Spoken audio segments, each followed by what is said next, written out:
Okay, beautiful. So,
okay.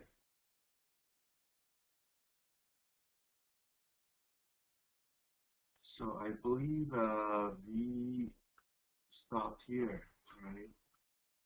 Okay.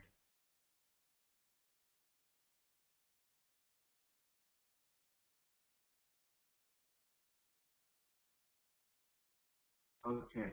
So let's continue from here. We discussed the value chain last week and discussed them all, how it works and how all these different features are uh, important in your corporation and how like each and every one of these are one of the important steps in running your business every day and especially in your strategy. So now let's move on to the next slide, which is the value creating activities for cost leadership. So when it comes to cost leadership, if you remember from the previous slide, which is here, we discussed the competitive advantage that we said there are different methods that that can you hear me better now, Mr. Aziz?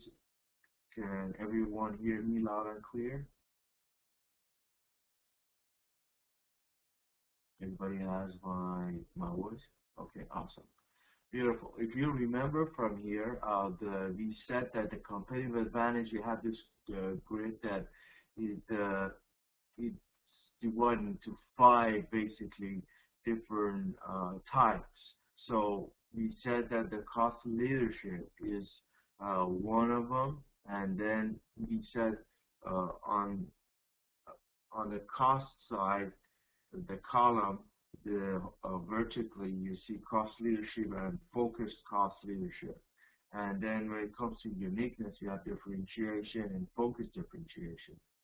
And when it comes to horizontal side, we have the broad target, so cost leadership and differentiation. You have the broad target, but narrow target like niche markets, you have focused cost leadership and focused differentiation. And we discussed that now the focus is on integrated cost leadership and differentiation. So companies have a little bit of like both cost leadership and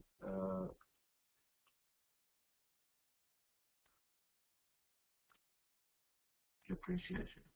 Okay, so in cost leadership in the competitive advantage grid, we focus on cost effective management information system, few management layers. We try to reduce the management layers as few as possible, try to simplify our planning.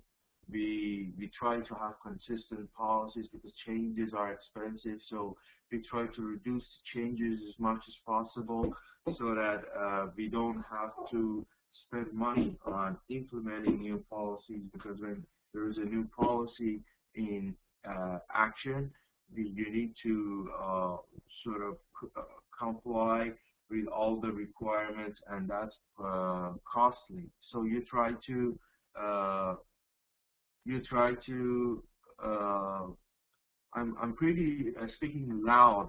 Can everyone hear me, or uh,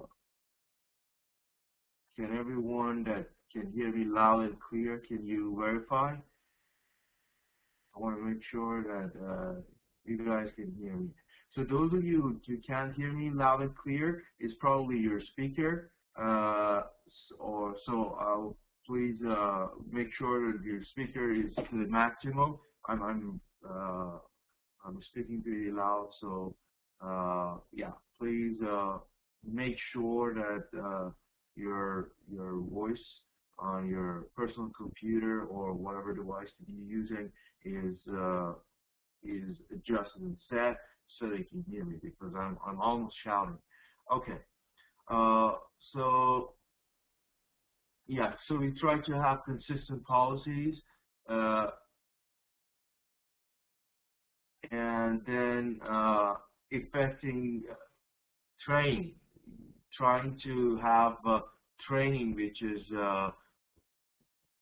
equipping the staff with all the knowledge required to work the system and uh, be able to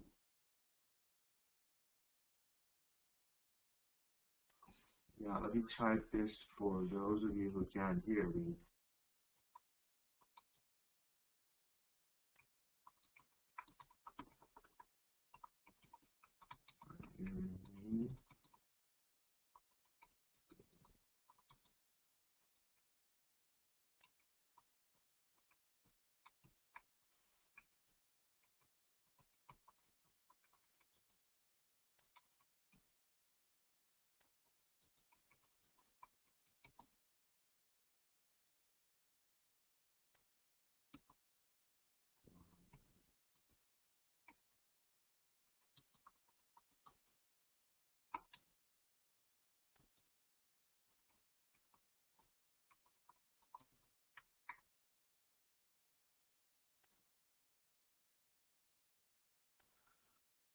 Okay, awesome.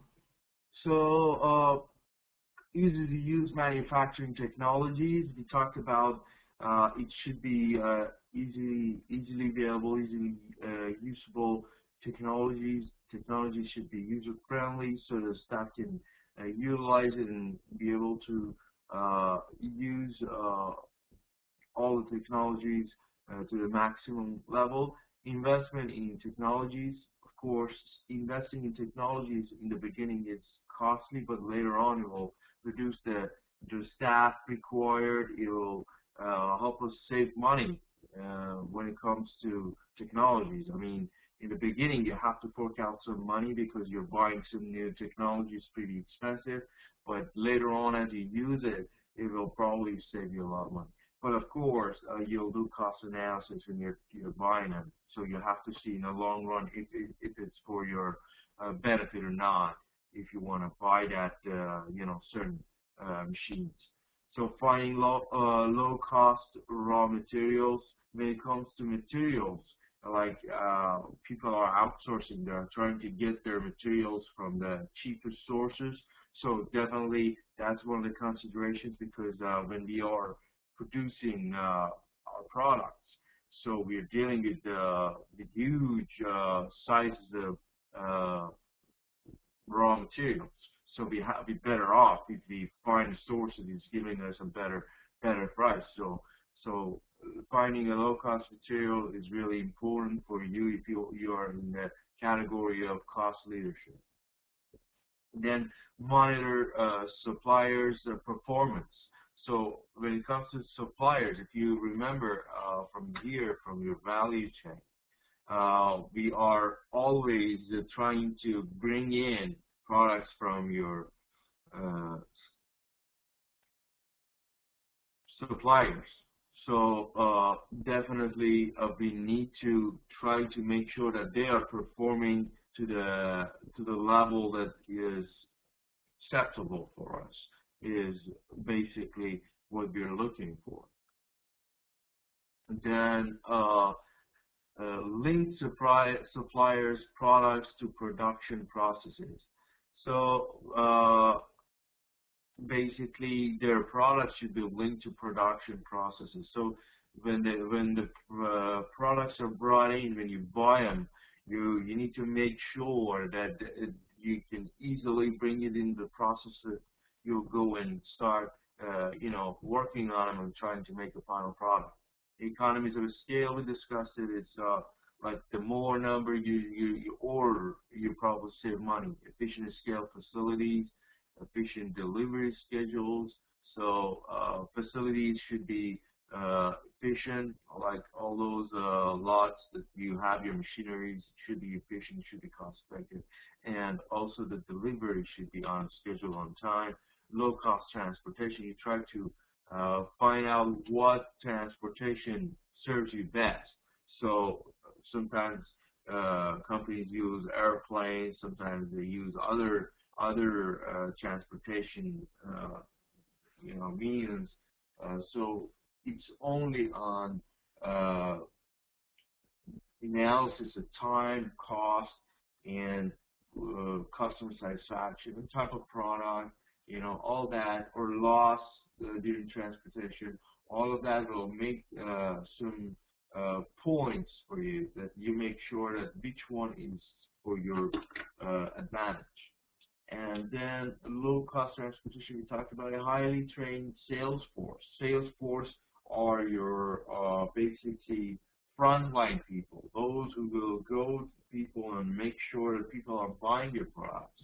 Those are people who will convince people that this is what you need and you need to buy, and they really are important in your business because they help people understand and convince them that they need these products. So they should be really good in the sense that they should be able to communicate your products and their advantages, their benefits to the customers. And then proper pricing, it should be priced properly. These are discussed in marketing class. Those of you who have attended my marketing class, they probably know exactly what are the tools, and those who are attending them this semester or next semester, we will discuss it in detail. That pricing, which is one of the factors of marketing, is really important in the sense that whatever price you choose, it should be comparable and competitive with others in the market. You can't just price it whatever you like, because you'll lose out customers. As you know, now customers are very picky. They have a lot of choices, and one of the factors is pricing, and it's very important when it comes to cost leadership. When you and your company are focusing on reducing the cost, you're trying to be a leader in cost, you definitely want to make sure that your price is competitive, because otherwise you definitely lose when it comes to cost leadership. Customers don't really care as much as other parts of the grid for other aspects like uniqueness, like differentiation. They really care about cost, so you really make sure that it's comparable and competitive in the market. Okay, so that's for that. Then continuation of cost leadership. We have competitive risks. So processes used to produce and distribute goods or service may become obsolete due to competitors' innovations. Okay, this is really important. Of course, when you have your company or you set up all your machines and everything, there would be processes when you're producing or distributing goods and services. But the thing is, the technology. Oh yeah, the training, Mr. Aziz. The training is basically, let's go back to the previous slide. Let's say you bring in some new machines. You definitely want to train your staff about that certain machine. Let's say you set up a computer software so that all the staff are linked to that software. They update all the items that come in, are shipped in, and when they take on a job and start doing it, they put that item that is used from inventory there, and then they are updating the system. So this system is this computer system, which is internal. Definitely challenges a lot of people. We want to make sure everybody knows what you're talking about. So definitely you need to train them so that you make sure you're utilizing to the maximum level, that all for all those machines. Or when it comes to sales, let's say when your staff are required to do some sales part, they need to be equipped with the skills for sales. So basically training your staff along the way when you are making a change, when you are implementing a change, you need to make sure that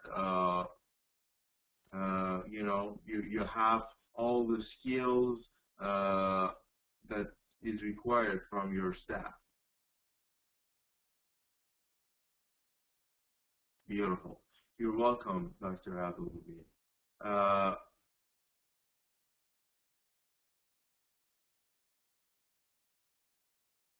Okay.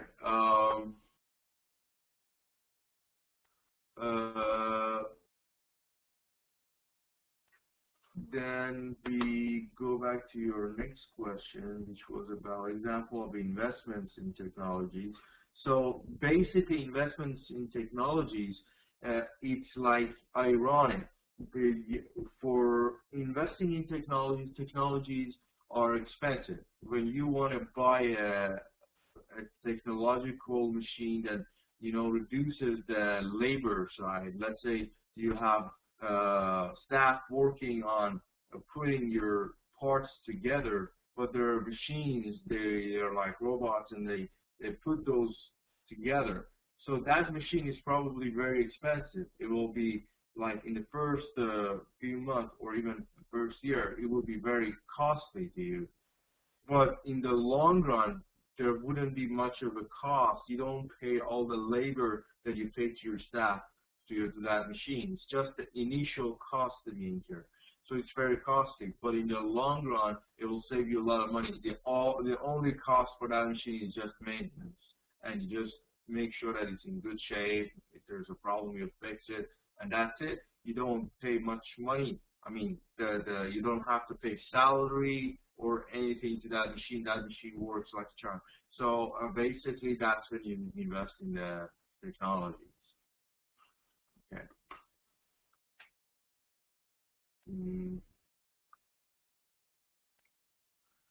So getting back here, so the competitive risks.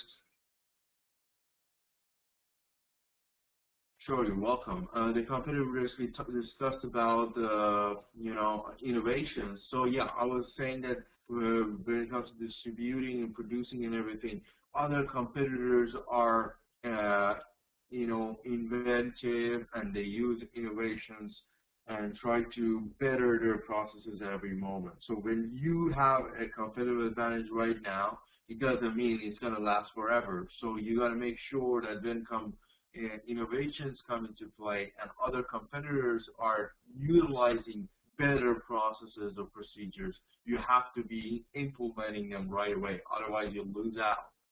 So it's really important that you take care of that. And then focus on cost reductions may occur at expense of customers' perceptions of differentiations.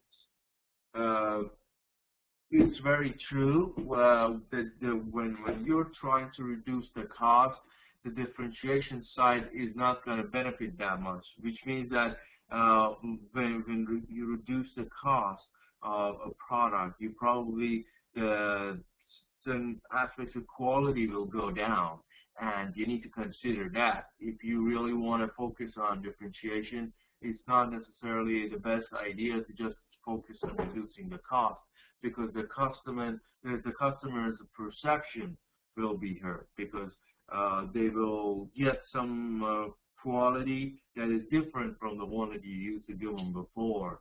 Because when you reduce the cost for your raw material and everything, it will just affect everything together. It's not just one aspect. It's just that raw material that you take in for a lower price is definitely a lower quality, and that lower quality will be basically obvious at the end product. So you need to make sure you know you are at the right grade. If you are trying to be a cost leader, you need to be sure that that's the right one for you. Or if you're in differentiation, you got to make sure that you're there for the right causes and purposes. Then competitors using their own core competencies may successfully imitate the cost leader's strategy. So imitation is really important because you see that like China is really very good at copying the genuine product. So there's a great product, awesome quality, and suddenly the China version will come out, which is pretty comparable, but they imitate really fast. So you got to make sure that it's difficult to imitate your products or services. That's why companies try to really keep some of their information confidential, like especially like on how they are producing it and the quality and everything. So not everyone can do it. Like that's the case for Apple. Like their products are really confidential, and basically when the products come out to the market, it's mostly a surprise. Even the competitors don't exactly know what are the details for the next product. When iPad 2 was coming out, nobody was really sure what would be the differences. So that delay in disclosing, the features of their products will buy them time so that the competitors won't be able to come up with exactly the same type of product. So that's really helpful for them. And of course, Apple is not a cost leader. It's more of a differentiation. They do have certain channels of the cost leadership for certain products, but mostly they are not a cost leader. Okay, let's go to the next slide. So now we go to the differentiation strategy.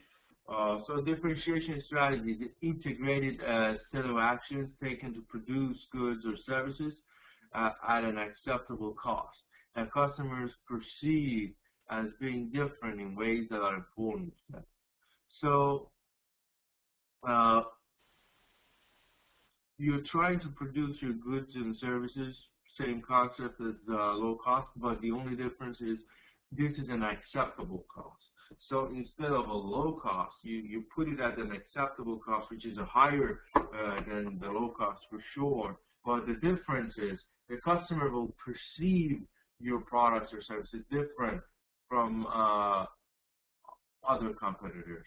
So it's the focus is not on your cost. So if your cost is a little bit higher than other competitors, it's fine as long as you are satisfying stuff that is important to them.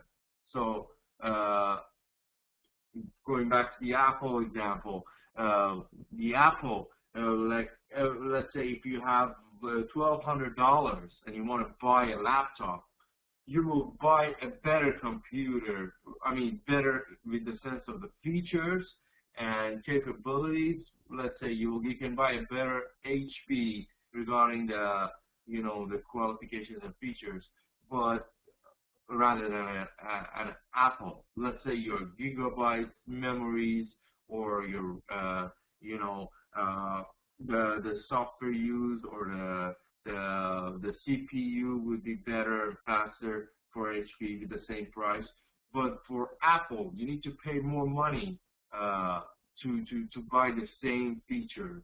So let's say for $1,200 you can buy a double core laptop from HP, but to to buy a double core from Apple, you need to probably spend $1,400. So that's a reasonable cost. You have to fork out extra $200, but because of that, you will get a lot of other benefits, which is the image of the company, quality of the product, and the Macintosh software that is virus-free and everything. So as you can see, you're able to compare. You're able to see that you benefit in some other respects other than cost, but definitely cost is not your advantage in this sense, right? Okay, so not standardized products. A lot of times, so for differentiation, you have customized products. So when it comes to standardized products, of course, it sort of makes sense that you will focus on cost leadership. But in differentiation strategy, there is a higher concern or focus on standardization. On differentiation, which means that it is not standardized. You try to customize your products to the needs of your clients. Customers value differentiated features more than they value the low cost. So your customers, those customers who are really caring about those features, they don't care as much about price as other type of customers. They really want to make sure they are satisfied and their expectations are met. So this is really important for a company to realize where they're standing. So here we discussed about cost drivers and value chain. We discussed that in the cost leadership. Now here in differentiation advantage, you have the control of the cost drivers, and on the other side you have the value chain. You have to reconfigure to maximize it. So you try to reduce the buyer's costs, raise performance of products or service. That's really a key. You try to focus on performance. A lot of companies that are not low cost, they claim that the performance of their products or the quality of their services is higher. So that's why it forces you wild when you buy the products from them. Because let's say if you buy a laptop, back to the Apple example, if you buy a laptop from HP and buy a laptop from Apple, probably your Apple will last longer with better performance, so that's why you're paying extra money, but in the sense you're getting better benefits, that your product is long lasting. Then sustainability through customers' perceptions or uniqueness. You try to sustain that competitive advantage. You try to keep and maintain it by creating that perception to customers that your product is unique. So that's really important for customers to realize you are providing them with something unique. It's not just a general product that you're offering. Then customers' reluctance to switch to non-unique products or services. Yeah, this switching is also a concern. Companies want to make sure they create loyal customers, that when you buy the product from them, the next product will be bought from them as well. So that requires some loyalty in your customers, so that customers are reluctant. They don't want to switch to other non-unique products. You should give them really great service or quality of product that they find the value and they don't care to explore or just go and shop around. They really like to settle down with you and buy the products or services from you. So that's really a concern. It's really important. Value creating activities and differentiation. So we talked about the fact that everything is creating value, highly developed information system, emphasis on quality. So highly developed information system is like your database, should be really developed, should be advanced, should cover everything. So that's really help you to create value. Then emphasis on quality. You need to focus on quality. So when it comes to differentiation, all that speaks for you is the quality of your products or services. So you can't just shortchange your customers with quality. You got to give them the best quality ever possible. Workers' compensation for creativity and productivity. That is also very huge when it comes to differentiation. Like Apple spends millions of dollars on research and development, and they reward those staff that are able to come up with new ideas or strategies or methods. So it's really because your company is basically working on ideas, on creativity, because you're focusing on differentiation and you want to be a leader in the market. So you've got to welcome all those creativity and you reward it so that staff are encouraged to continue doing that. Then use of subjective performance measures. So subjective performance measures, you want to make sure that the measures of performance you use are subjective and are to the point, so let's say if you want to measure certain quality side of the product, you got to have the right measurement techniques. Right now in our service quality class, we are discussing in detail what are the ways that you can measure your service particularly, but other sides of measurements also. And then basic research capability. You got to have some capability in research. You got to be able to make certain research on certain products. Then technology, we discussed about it. It's really also differentiation companies are very technology savvy. They really need technology. Even though they don't buy the technology just for the purpose of saving money, it's basically to be able to produce the advanced products, or when it comes to services, they can use technology to make it as smooth as possible. Then high quality raw materials compared to low cost. When you would go to low cost raw materials, now here you will go for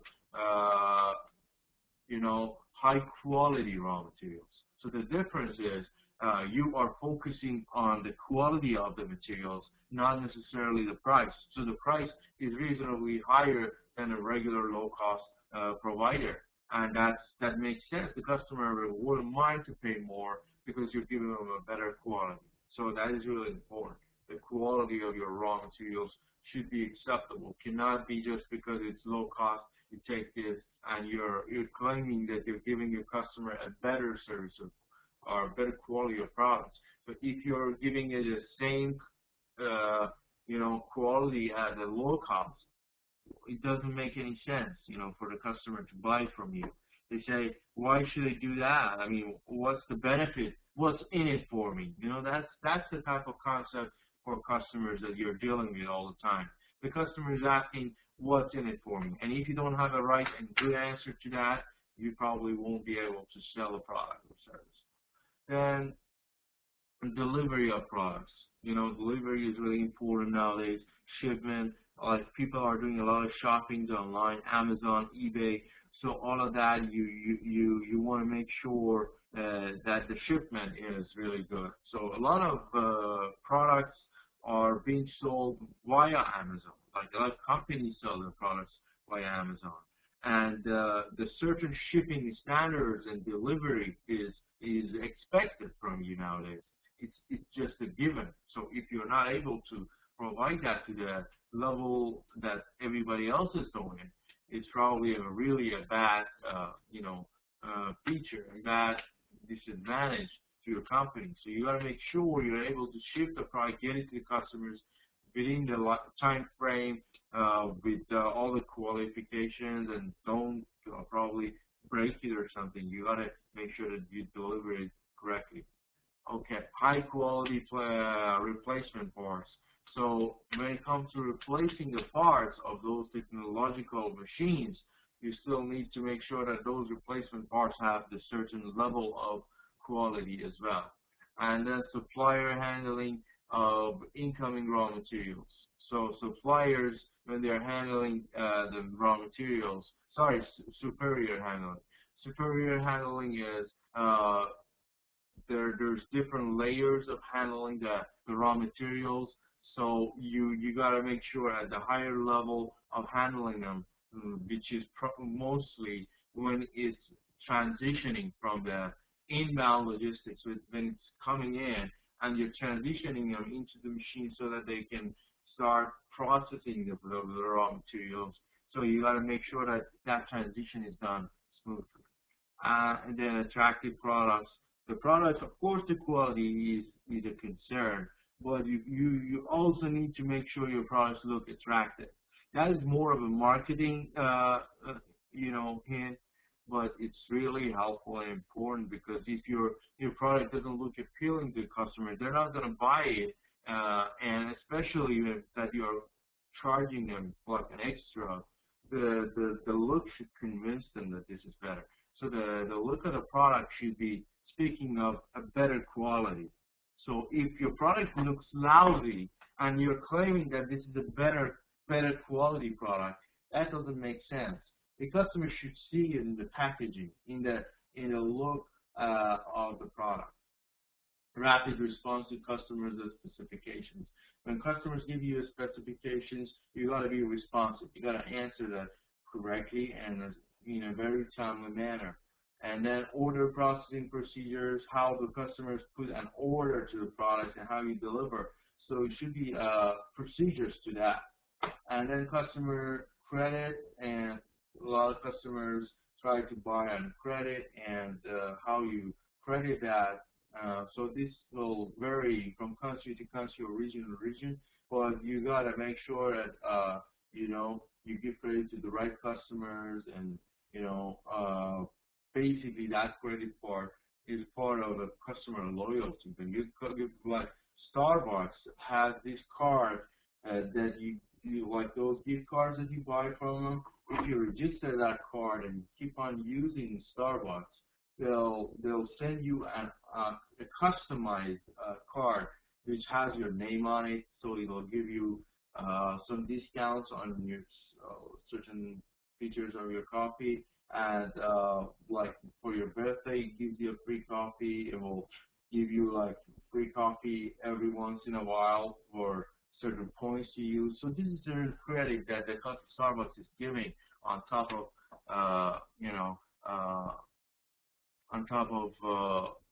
just regular customers. So as you can see, that was an example of customer credit strategies.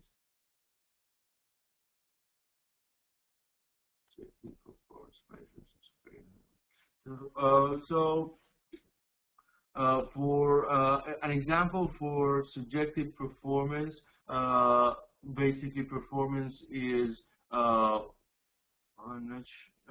use of subjective performance measures. Let's say you're producing a certain product. Let's say Apple is producing their MacBook. So for subjective performance measures, they want to make sure, let's say, the keyboard is functional and fast enough. So they try to implement some measurement techniques for those keyboards on their notebook to make sure that the keyboard meets certain level of quality. Or let's say their software, they want to make sure there's no bug in the system, or it's working properly. So that's an example for measurement for performance. And for superior handling, as I mentioned, when you're transitioning, you bring in the inbound logistics, when you bring in the product, and then you try to transition that product to like your raw materials. Let's say you're like IKEA, they are into like inventories for home products, like furnitures and everything. So when they bring in their raw materials, they got to make sure that those woods or logs or whatever they bring in, it transitions smoothly to the next level, which is the production side. So in the transition, it shouldn't be any breaks or any any discontinuation of this certain level of handling. So that's what we mean by that. And then finally, personal relationships is when it comes to dealing with your customers, and especially differentiation, you try to have a relationship with customers. Like when it comes to low cost, you're basically just giving a low cost, anybody can buy from you, and nobody really cares about that relationship. But when it comes to differentiation, you are in a relationship with the customer. You try to communicate, and you try to make that relationship work. So you should consider that like a relationship, like a personal relationship with your customer. So that is really important, how you communicate. Between high quality and superior handling. Superior handling is basically when it comes to handling or transitioning the product. But high quality is basically the quality of the product. So there's of course, a major difference. These are two different concepts. Superior handling is how you supervise the transition or movement of the inbound products into the production side. So basically, you're not necessarily dealing with, with the quality, but you're trying to handle the products the right way, so that a certain level of performance is kept, and all through the process you're basically running the show quite smoothly. That's what the superior handling is. But high quality is basically you get in the raw material, which is high quality, and of course all through the process you try to do the performance on the different processes or steps of the process with a certain level of quality, so that when it comes out as a final product, it meets certain quality. Did you get that? Sure. Okay.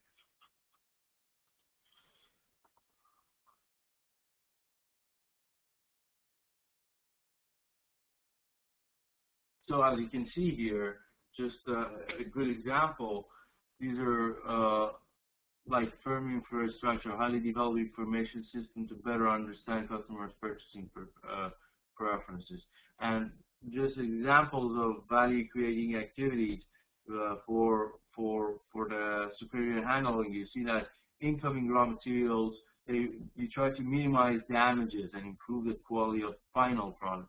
So when there's a minimal damage, when you're handling the product to the next step, let's say if something breaks, that will affect the final product. So you try to make sure that shipping in and all through the operation side, you have that certain care given, so that the product is well taken care of. Then operations, consistent manufacturing of attractive products. Then rapid responses to customers. You need manufacturing specifications, and then accurate and responsive order processing when it comes to outbound, and then rapid and timely product deliveries to customers. So you see how it works. Everything should be like hand in hand to get you what we really need. Extensive granting of credit buying arrangements for customers. So you need to give them the chance to fit so they can buy with credit. And then extensive personal relationship. So these are also very interrelated. How you give them credit and how you make that personal relationship is kind of integrated. And then extensive buyer training to ensure high quality product installations in complete fill stocking or replacement parts. So when it comes to services, as you can see, so everything in the company, everything that you're doing in your corporation will fall into one of the categories of the value chain. And as we go along, and as we discussed, you should be able to understand which is which and where is where. So just to make sure that you guys are on the same page, I want you to give me an example of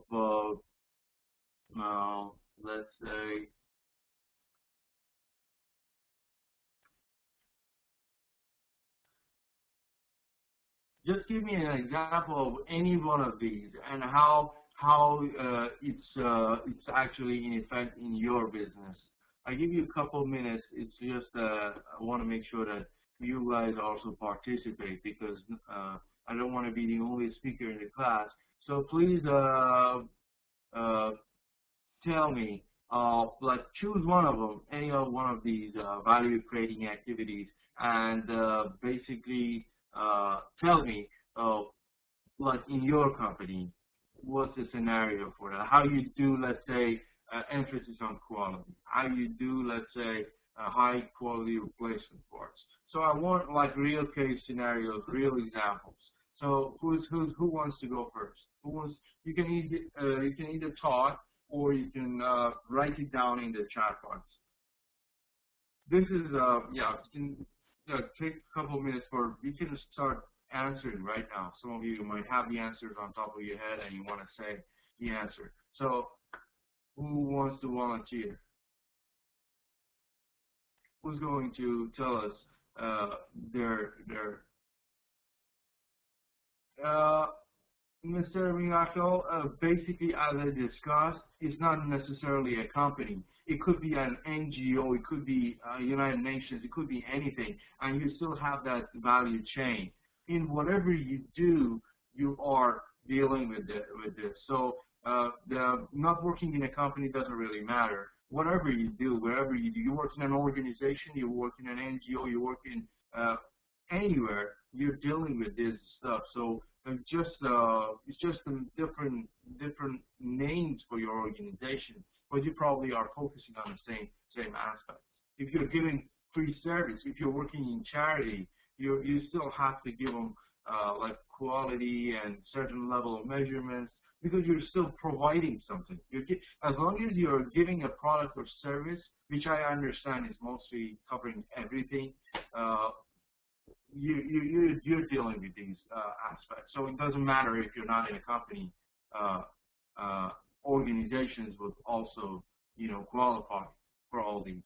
So doesn't matter. Okay. You emphasize on quality and high quality standard replacement parts and after so. Yeah. So, but how you do that, Ehsan? How do you emphasize on high quality? What techniques do you use? Yeah, I don't want like general answers. What I'm looking for is, specific answers. Go ahead, Ehsan. We can hear you. Hello. Yes. Hi. Have a very good evening for everyone. Hi. We are working on a construction project beside ABD Power affiliated which is affiliated with the power company of Germany. And since we are providing very big machineries to our clients inside Afghanistan, we are the third technically qualified company which is providing the high quality big machineries in the world. Yeah, and based on that, since we are emphasizing this is something like a consortium which is providing these machineries, top machineries. We have after sales services and also standard parts, high quality parts replacements, which we offer for our clients. And if you have any other questions, then let me know. Okay, that sounds very good. That's great. You were breaking up in the beginning. Hello.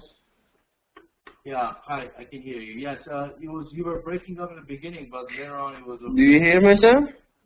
Yes, yes, I can hear you now, but in the beginning you were kind of breaking up. So, Hello. uh, yeah, we heard you. Thank you, Hassan. Thanks for sharing. Then we have Mr.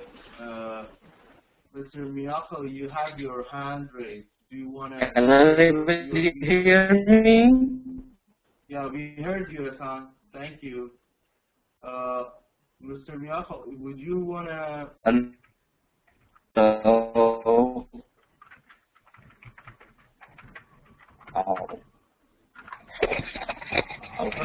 Sir, thank you. I just wanted to say that I could not understand what Mr. Ehsan was talking about at all because it was completely broken conversation. Um, Hello. yeah, uh, for us working, Yeah. you know, as with the United Nations, we don't work in a company or something. Uh, Mostly, some of the things like technology is very I important think the in net has creation of problem. The net value in our has activities and differentiation with others. problem. Mr. Ihsan, again, your voice is broken. Can you please mute the mic? And MIS is very very important and significant, and Okay. especially we are So carrying out the last some services word. activities. Okay, so I think Mr. Islam is coming and going, so it's distorting the conversation. Yeah, And please. I also put the Yeah, please go yes, ahead. please. I tried to mute Mr. Hassan. Go ahead. Yes, sir. And the other thing is very important, the personal relationship, but I would also say um, interpersonal relationships is one of the core values of our organization.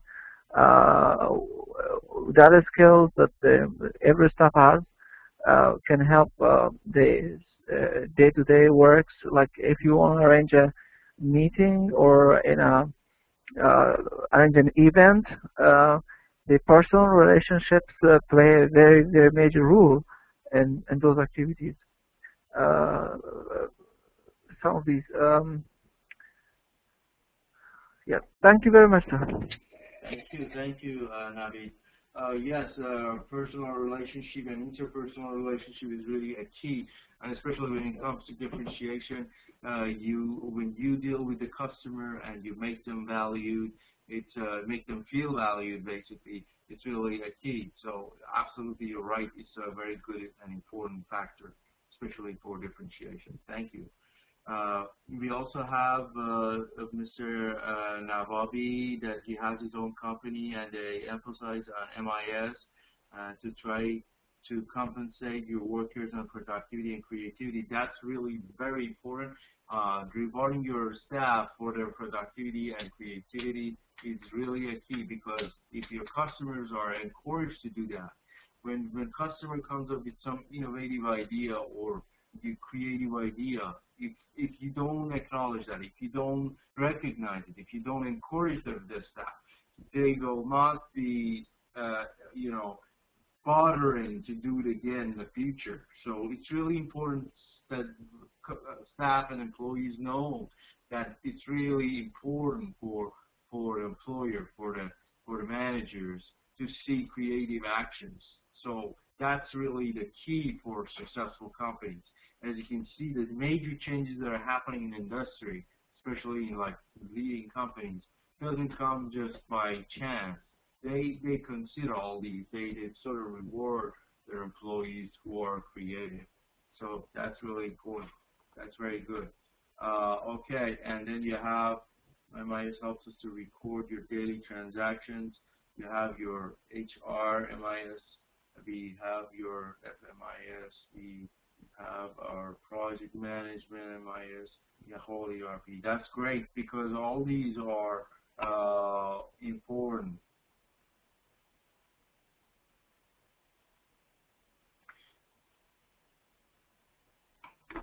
Yeah, because when it comes to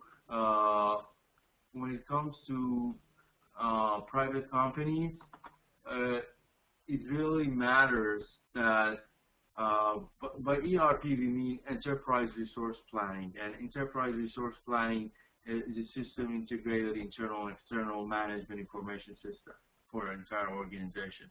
So ERP will probably discuss it in other courses, but to give you a general idea, it's basically embracing finance, accounting, manufacturing, sales, customer service, everything into a system, which is automated system, and it's like mostly software applications. So it's more of the like database. So you know, it will be inclusive of MRP and other aspects, but it's more of like softwares for your database. Sure, no problem.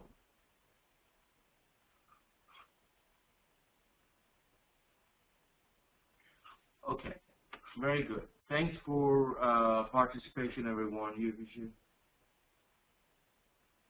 consider bonuses. Yeah, bonuses are really good and helpful. Uh, so going back to this example, you see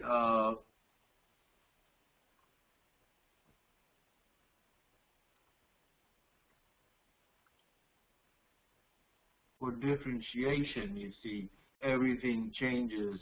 So value chain, I want you to realize also that value chain for every single company with every single strategy, there is a value chain attached to it. As you can see, we are changing our value chain accordingly. So let's say when it comes to differentiation, our value chain is different from like low cost. And as you can see, like technology side, we are capable of doing research. And when it comes to procurement system and procedures used to find the highest quality raw materials, and so it's basically how you create value all through your processes that you're doing. When we produce some programs, first you research and then we produce a program. Yeah, very important. Basically, the research side is really huge for a lot of companies, especially if you want to be a leader in innovation in the market.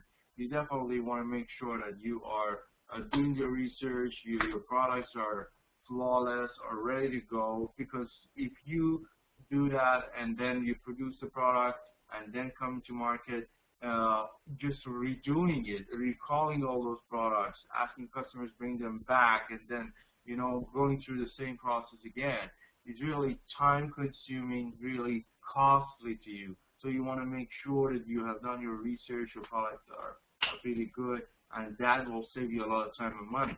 So that's really important, because liability of companies, responsibility, and reliability of the products are really on the line. Customers are expecting you to give them a product which is basically presentable and great. And if you're just giving them something that has a lot of issues on it, and later on they have to bring it back, you will definitely lose your customers.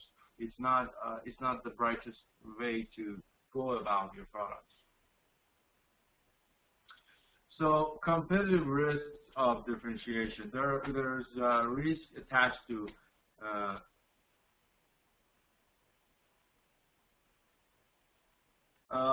yes, Mr. Navabi, we have been talking about this value chain. This is called value chain matrix. So we have been discussing it for the past few sessions.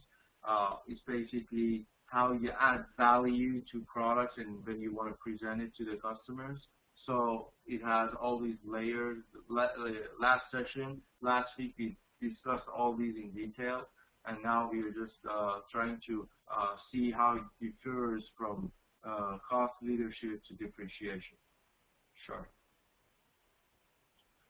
So the risks attached to differentiation, the price differential between the differentiators product and the cost leaders products becomes too large. Sometimes not all the time, but sometimes the difference between a cost leader and differentiation leader is really huge. So the product or service becomes too costly. A lot of customers would just ignore that differentiation, and they don't see the value to it. They think that the price difference is too high, so it doesn't make sense. So it's really important for companies that they are providing and offering a differentiation. They're using a differentiation strategy, and they're providing a better quality, high quality, or high performance for services. They want to make sure that their price makes sense. Even though it can be more expensive, and it mostly and obviously will be, but it should make sense. It should be acceptable and reasonable. So, if you remember, we said at a reasonably higher cost, not a crazy expensive price. It should be something reasonable that makes sense to the customers. Differentiation ceases to provide value for which customers are willing to pay. So that's also very important. We are talking about value chain here. So if your product stops creating value, the value part is really important to customers. They should be getting some value on top of what they are paying and getting. So if the value part is missing, the whole scenario is gone. So it doesn't make sense at all. So that value part, that part that you're adding some value to the customer, it should be really well taken care of. Then experience narrows customers' perception of the value of differentiated features. So people and customers experience products. Their experience gives them some perception, and that perception will define their values. And that definition of value will make them choose what product is a differentiated feature or what is not. When you are driving, let's say, and you change gear to the gear shift, when there is this Mercedes-Benz, which instead of changing gear, there is a button on your steering wheel, and you press, and it changes gear. That's something valuable. That's something differentiated from other cars. So it takes a lot for a car to just change gear with the press of a button on your steering wheel. That's something you call differentiation. But something minor, like adding one extra gear onto your gear shift, this is not called necessarily a differentiation. It might be in your own product line, but generally overall it won't. So that's what I'm trying to say, that differentiation should provide value and also fall in the category of definition that customers have for that differentiation. So you got to make sure that you make sense. You got to make sure that you're offering them what they are expecting you. Because counterfeit goods replicate differentiated features of the first products. That's also a huge concern for a lot of companies, that counterfeit products, those products that are not genuine, that they are copies. Sometimes if they are doing the same job with much lower price, it doesn't make sense for customers to buy it from you. You really need to give them the quality that they can't find anywhere. You really want to make sure that you're giving them something that is worth them while when they pay that amount of money and they buy it from you. It gives them some advantage, and they see the point to it. Then focus strategies. An integrated set of actions taken to produce goods or services that serve the needs of a particular competitive segment. So basically, the focus strategies, when we are trying to focus, we are trying to take certain actions, goods and services, and we are focusing on a particular segment of the market. So this is like a niche market that you're serving now, and there are differences because you're focusing on that certain group of people. Like here, particular buyer group like youth or senior citizens. So now instead of just having every customer, all the customers as your audience, now you have certain customers. Like here in this example, you have senior citizens as your customers. So it's really important that group of people, that focus that you choose are the right focus. Because let's say if you're producing certain product that is useful for older people, it should make sense. It should be something that they really use. Yeah, and a lot of times, if your product is only addressed to those, and you're just marketing it to everyone, you're losing money, because the marketing, if you're just marketing it randomly to everyone, and your product is only to the advantage of the senior citizens, you're better off just focusing on your senior citizen customers. You will get more customers. So that's really important. So focus strategies sometimes are the only way for you because of the type of product or service that you're providing. So that's really important to understand where you stand. Different segment of a product line, like professional craftsman versus do-it-yourself. So what type of product line you're talking about? You know, sometimes it's like very professional, or it's just do-it-yourself. Just give it to customers; they can do it themselves. These are really important as well. So when it comes to focused strategy and you know, niche markets, you really need to dig out all these factors and make sure you have the answers to all of them, so that you are doing the right focus strategy. And different geographical markets, like East Coast versus West Coast, North, East, you know. So like here in the States, if you are focusing on the East Coast, there are certain rules, you know, like it's a different state, and like those states have their regulations. So when you are focusing on different geographic markets, there are a lot of you know,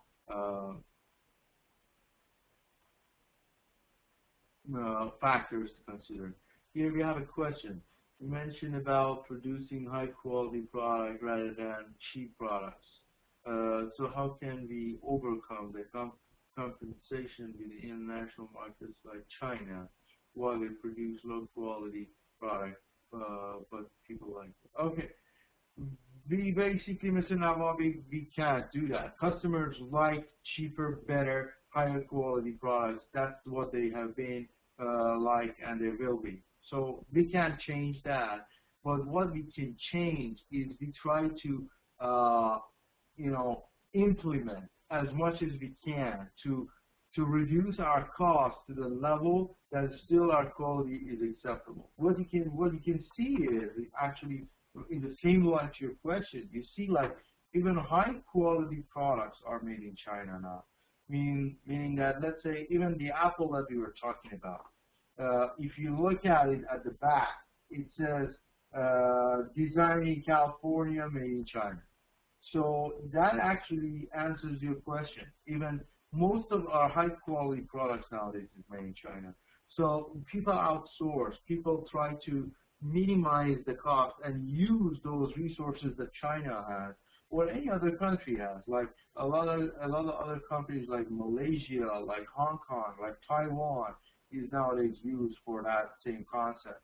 So we can change the customers them wanting the cheapest product with the highest quality. That's what they always want.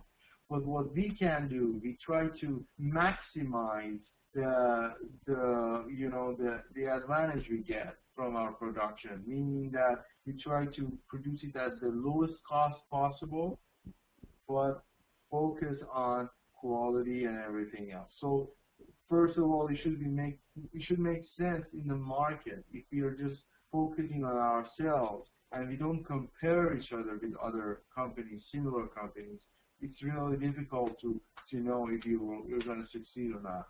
But if you're comparing, you're giving a better quality or a similar quality with other rivals. At the same time, your cost is about the same or even lower. You should be fine, you know. So that's the only way to do it.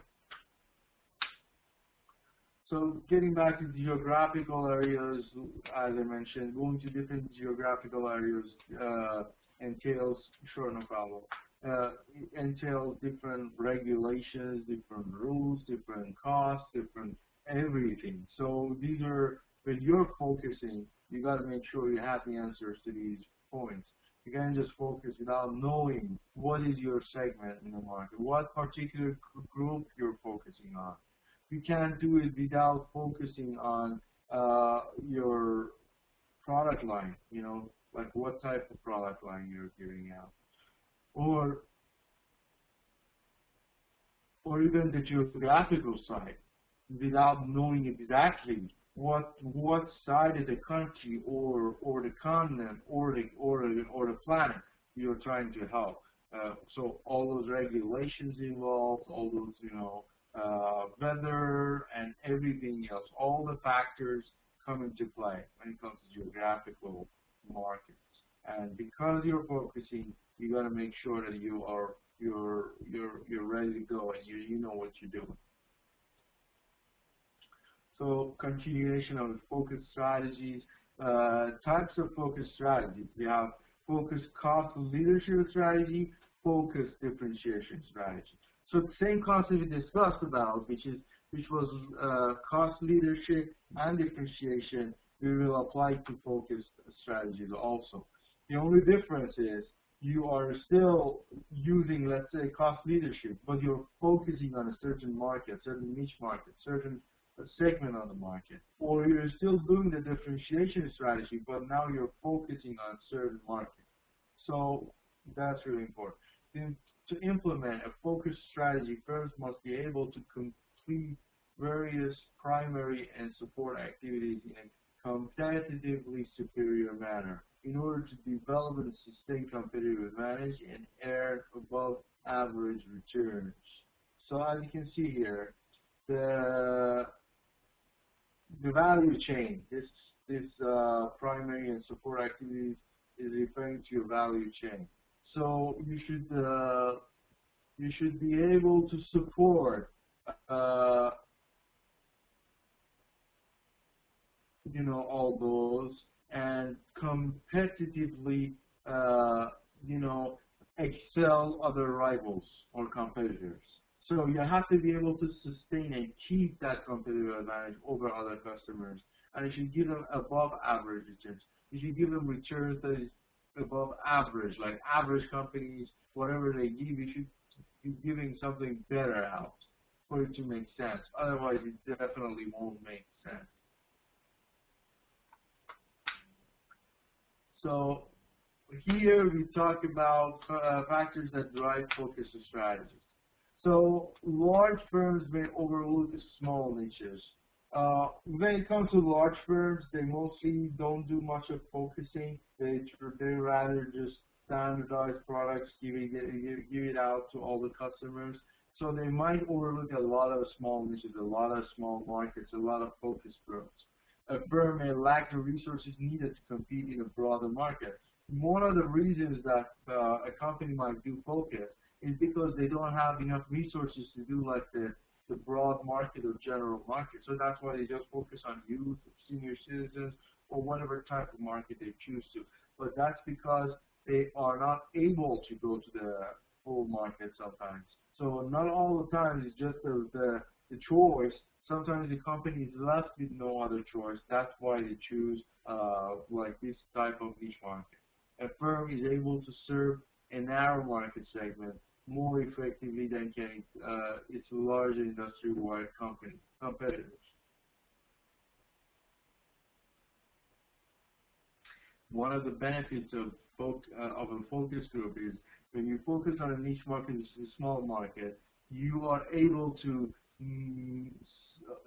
give a better service or quality to that certain side of the market or that segment of the market. And also, it basically gives you the benefit of being more efficient and effective. Focusing allows the firm to direct its resources to certain value chain activities to build competitive advantage. Focusing gives you direction also. It's really important regarding your resources and value chain activities. So focus group is also, it has its own advantage. So let's just stop right here before we get into more detailed version of it. I want to give you an assignment. Okay, the question is,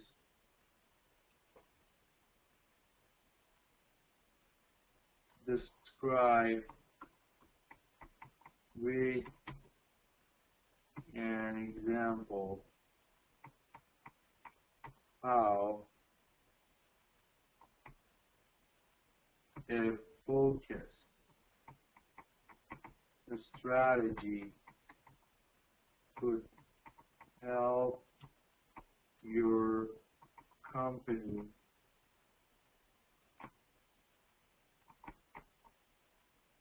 or organization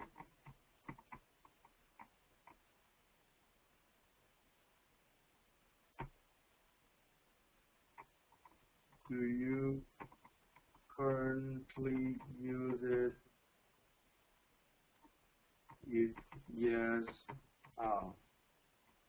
If no, how could you possibly do that?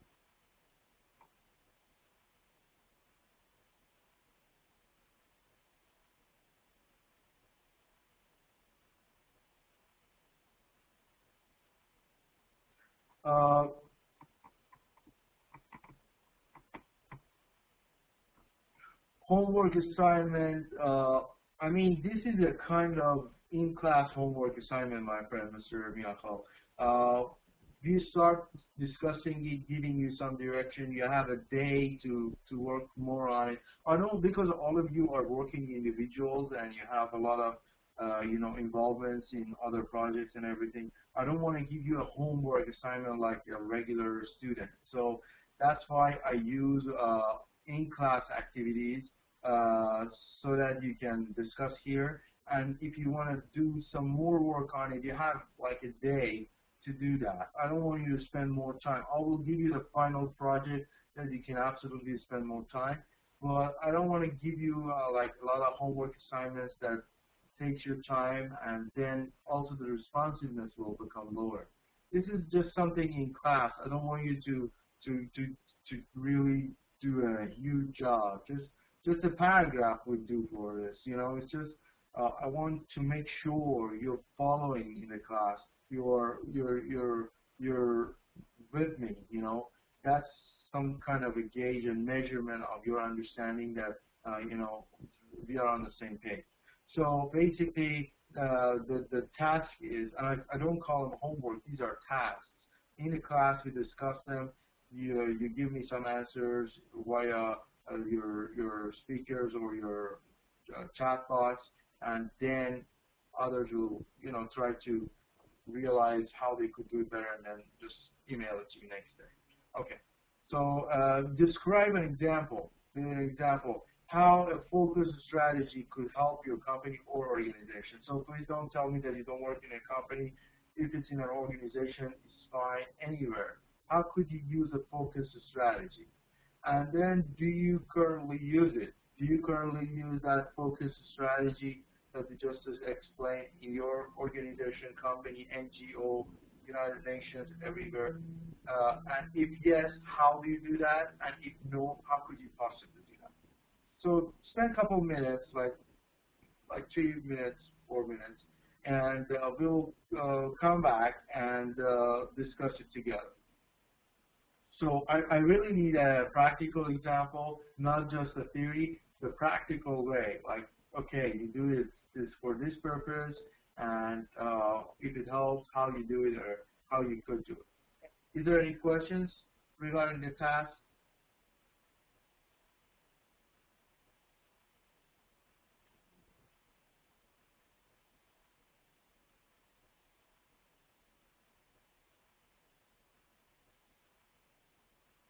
Okay, so please go ahead and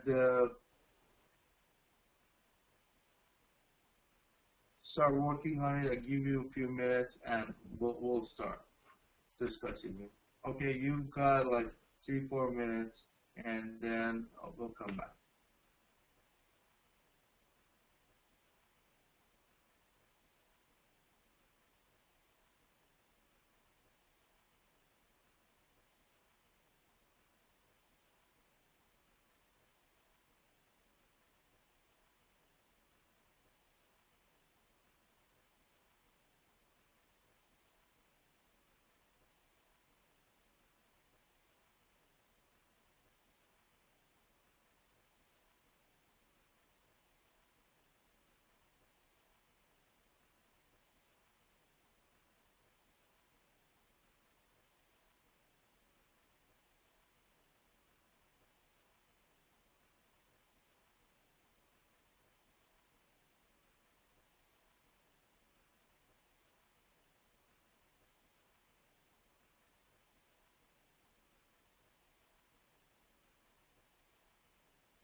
the time is up.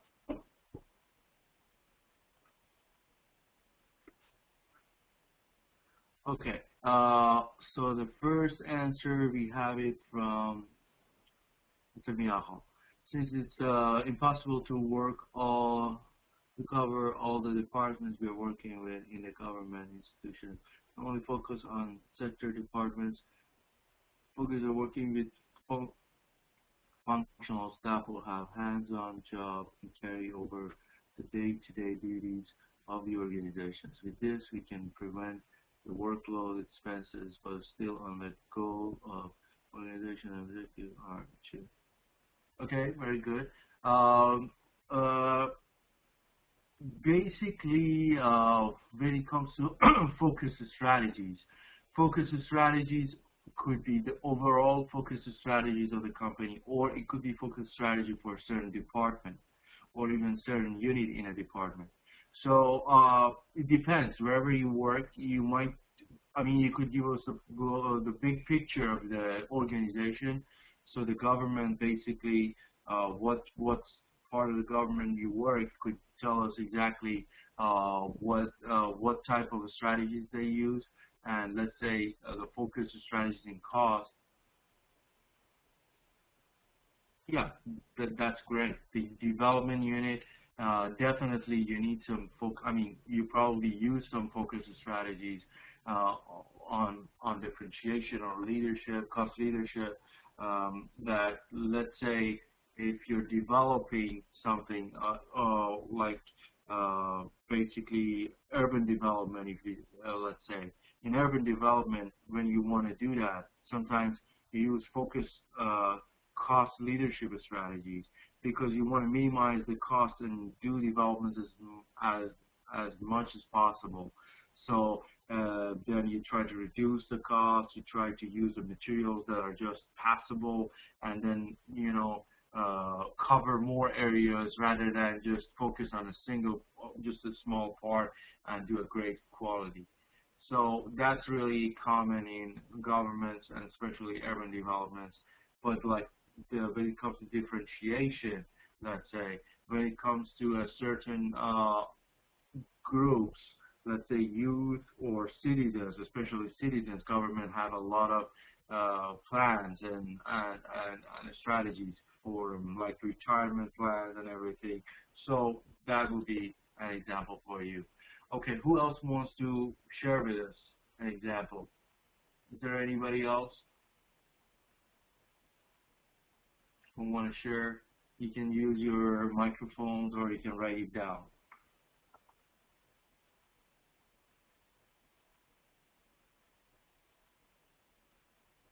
Anybody's ready who wants to do that in the class?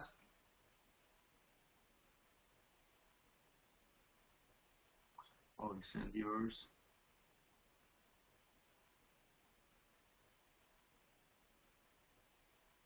I didn't receive it, Mr. Navabi. I want you to share it with us in the class. You can write it down or speak up if you want. I mean, you would absolutely email it to me, but what I mean is in the class, like in the chat box or via your microphone, so that everybody could hear it, we could discuss it a bit, so that when you're doing it at home and sending it over, you exactly have a clear idea. Oh, I didn't receive it. Can you please send it again to me? Can you retype it and then send it? Okay. Mr. Muhammad Aziz.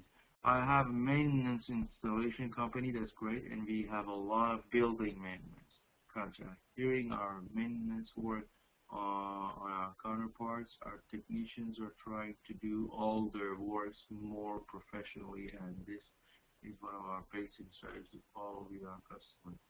So this way we have collect more other contracts. It's got 20%. Yeah, like the strategy is basically the overall strategy, so it's not just reducing the cost or something. It's basically the strategy to do that, like overall. It goes back to your value chain. So in your example, for value chain, if you go to inbound logistics, bringing in the material, you can find the materials, as you said, like it's like 20% discount. In order to be able to do that, you have to bring in lower cost materials than the process and operation side. Also, you could reduce your costs, so end product would be cheaper. So basically, the focus strategy covers all the value chain, not just one cost side of it. In my company, which is consulting and technology service company and technology side, our focus strategies are developing systems using open source technology. That is awesome. And in our focus market is more government organization because we think this is technology is cost effective and prefer cost rather than quality. Okay, that is great. So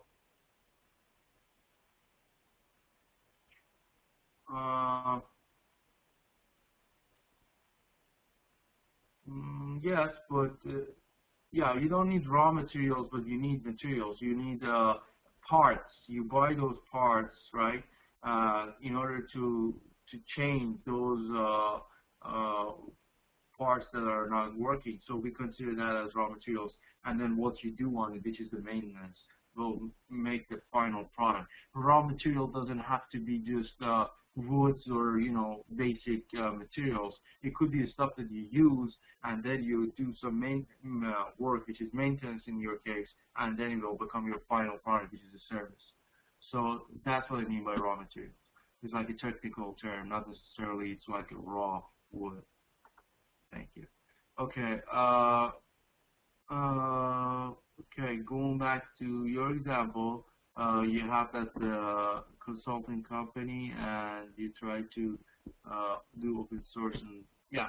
So in this sense, you gotta, if you're offering it to the government, you gotta make sure that you cover all those value chain aspects, and from the inbound, how you're gonna deliver it to the government, how you wanna do the service, like afterwards service to them, all that, and with regards to focus, cost leader focus, and you got to make sense. Like you got to compare with other service providers, and then give them that understanding. Okay, is there any questions? Any comments or questions, please?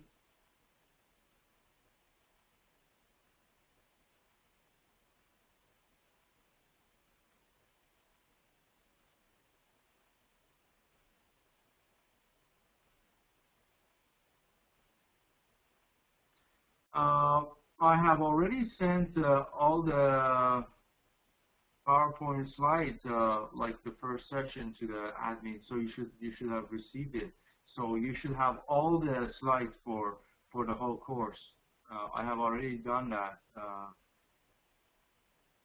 Please contact the admin, and they can resend you.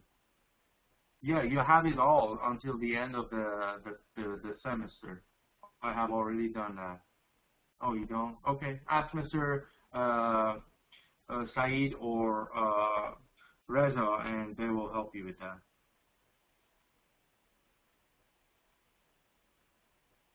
Okay. So thank you, everyone, for attending the class and your participation. Don't forget to send me your task by end of next day to my email. And you have a wonderful week, everyone.